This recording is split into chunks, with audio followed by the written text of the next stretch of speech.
David Tua is lined up as the next opponent in November, a dangerous left hooker. What are your views about that? David Tua's never seen a boxer like me. I realize he's got power, but he has nothing else. I've got a lot more on him, so, you know, I welcome that fight. If there's anybody that deserves a chance, it's David Tua. It was one of the sport's most eagerly anticipated bouts of the year, a clash of titans, a showdown between two of the most feared heavyweights in boxing history.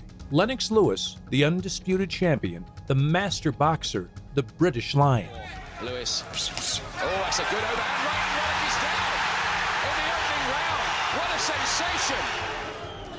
What he's doing is working. It's a big right hand, and he stumped Bouts halfway out of the ring. Another combination from Lewis. Oh, did he draw him in there? Against David Tua, the Samoan slugger, the knockout artist, the Tuamanator.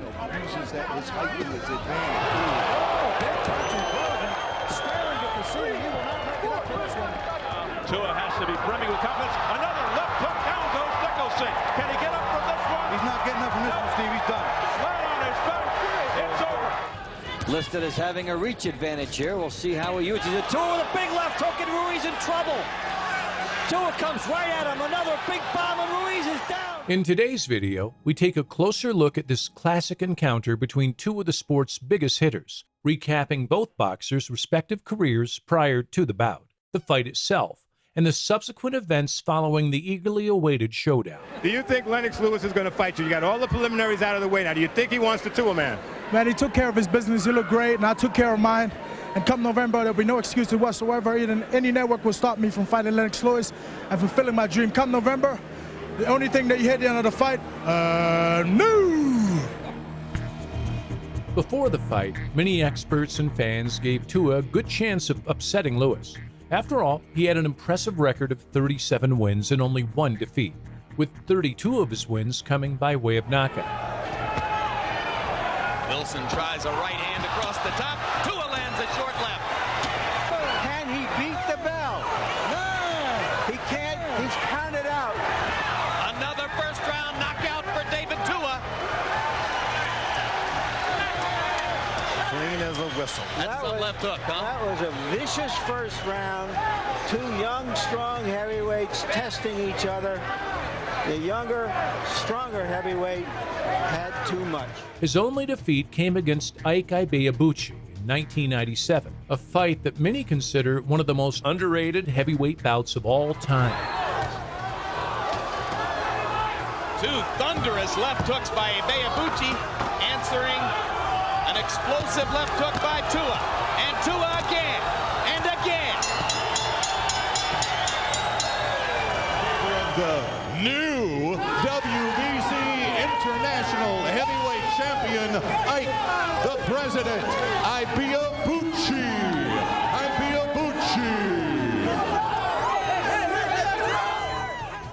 Tua had bounced back from that setback with a string of impressive victories, including a stunning 10th round stoppage over unbeaten rising contender Hasim Rahman. Tua going to work. Rahman not throwing. Tua slashing to the body with rights and lefts. Rahman in trouble. And the referee's going to stop it. Stop the fight. He was widely regarded as the most dangerous puncher in the division, with a left hook that could end any fight in an instant. Skye's legs are a little wider. Takes a left on the hook, and another one. His eyes roll back in his head on that one. The Skyev is out. He goes down, and the referee stops the contest. Man, David Tua has championship power. Once you get into those late rounds, even if he's behind, he can pull it out. I told you yesterday, at the HBO meeting that, I guarantee you this is going to be a different David Tua, and I came out and I proved it. I'm #1 in the world, and I'll fight anybody. Fight anybody. Holyfield, Lewis, anybody. Lewis, on the other hand, had a more mixed reputation.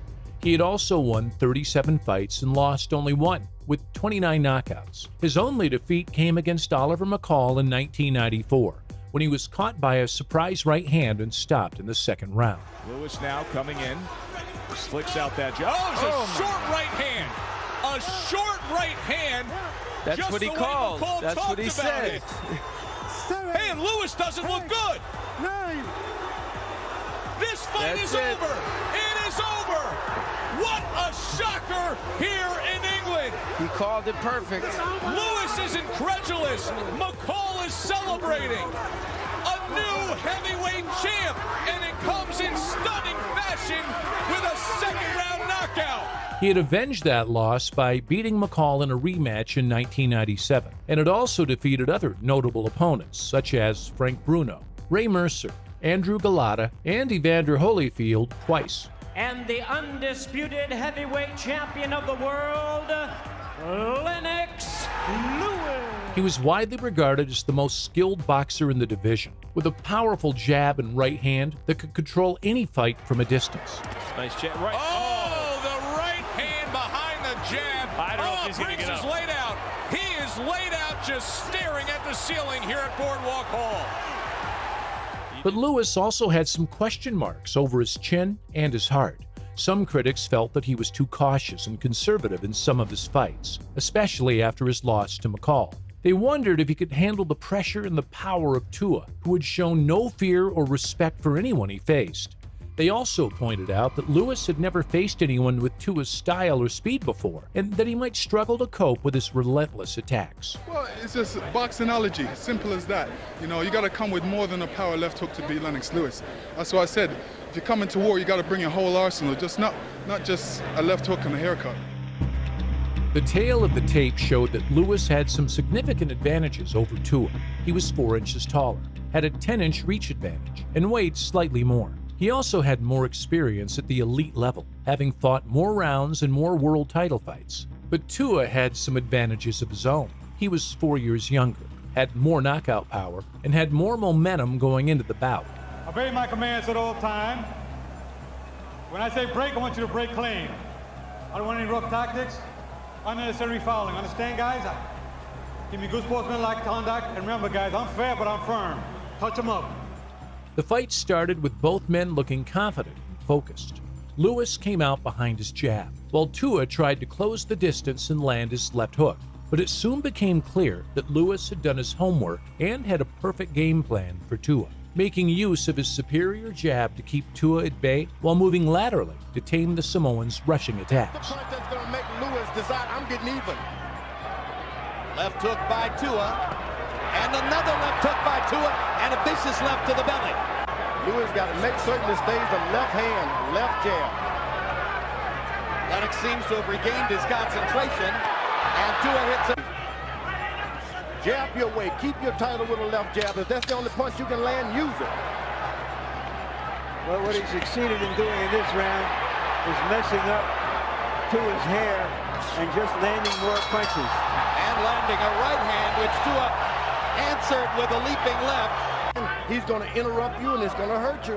There you are. Don't go over on that side. Stay on the corner. Joe Cortez was right by moving it back into the corners. 28, 29, 29, 28. David Tua This is an entirely more dangerous opponent. Right hand by Lewis. I mean, he's zero. And holding him as he found himself in the corner. And there's another right hand that he pops David on the hand with much greater frequency here in this round. Tua pops him upstairs with his... George Lewis hasn't used a single uppercut, and it was a hugely effective punch for him, particularly in the second Holyfield fight. Is he waiting to set it up? Yeah, he's waiting. Tua's moving. Blood coming crosses from his leg. When he goes to his left, he crosses his legs. He's a sitting duck for a right hand. As the rounds went by, Lewis continued to dominate Tua with his superior boxing skills, noticeably breaking the Samoan down with his signature left jab and crunching right hands. Take the title away from a good champion like this. Yeah, it's hard to imagine, even though Harold Letterman has Tua ahead on the scorecards, it's really hard to imagine Tua winning a tactical boxing match. It can't happen. You feel as though he's got to use his artillery. Before, because this guy comes from on high with this thing. Now Lewis back to the round one action.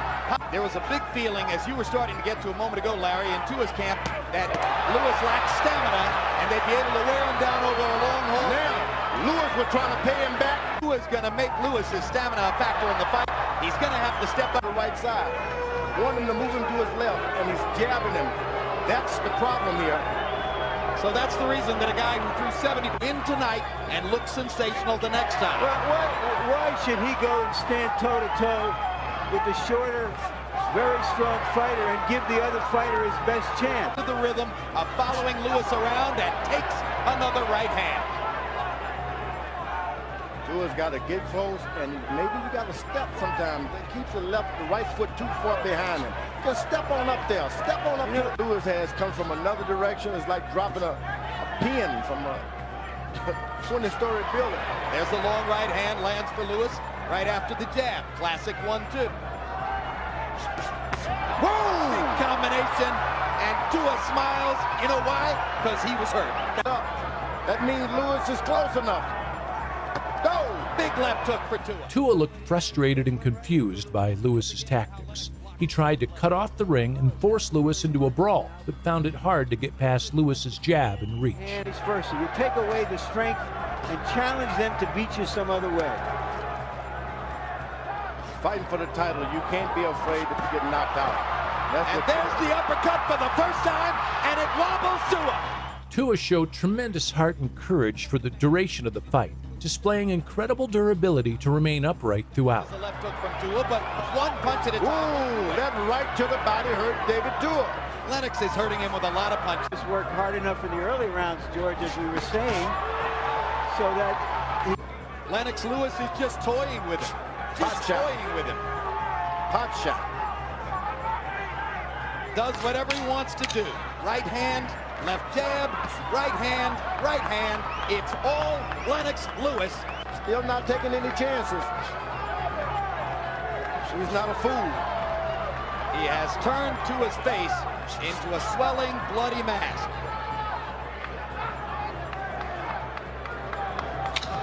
Jab, jab. This is really a great fight. Body shot. Jabbing and moving. This is a lights-out artistic performance by a heavyweight champion who for the moment looks impregnable. Lewis had done enough to win every round on all three judges' scorecards. He had outboxed, outpunched, and outclassed Tua in every aspect of the fight. He had proven that he was not only the best heavyweight in the world, but also one of the best of all time. And still, the universally recognized undisputed heavyweight champion of the world. I said he's never seen a boxer like Lennox Lewis. He's never been in against a boxer like Lennox Lewis. That's why I said, you know, it's different when you're in the ring with me. You can say what you want and what you want to accomplish, but it's a different thing when you try and execute that in the ring. He had his corner talking and saying this and that, David Tua this, David Tua that, oh, he's never been this, he's never been that, but it's a different ball when you're in the ring by yourself. After such a punch-perfect performance against Tua, Lennox shockingly suffered a surprise upset loss at the hands of 20-1 underdog Hasim Rahman, a defeat which he avenged just 7 months later before obliterating career rival and former undisputed king Mike Tyson with a sensational right hand and forcing Vitaly Klitschko to withdraw from their bout with a horrific gash over his eye. Prior to retiring in 2004 as the reigning champion, he is widely respected as one of the best ever to lace up the gloves. I guess this is really the end of the line for you? Yeah, definitely the end of the line, end of a illustrious career. I've accomplished all my goals and feel good about it. The loss to Lewis was a major setback for Tua, who never got another chance to fight for a major championship. He took part in a 4-man tournament to determine the IBF's #1 contender, but lost to Chris Bird in the final by another unanimous decision. Tua continued to fight sporadically over the next decade, but never regained his former status as a top contender. He had some notable wins over Frez Oquendo, Michael Moore, and Shane Cameron, but also suffered losses to Monty Barrett and Alexander Ustinov. Tua retired from boxing in 2013 with a record of 52 wins, 5 losses, and 2 draws. He is widely regarded as one of the best heavyweights to never win a world title and one of the hardest hitters of all time.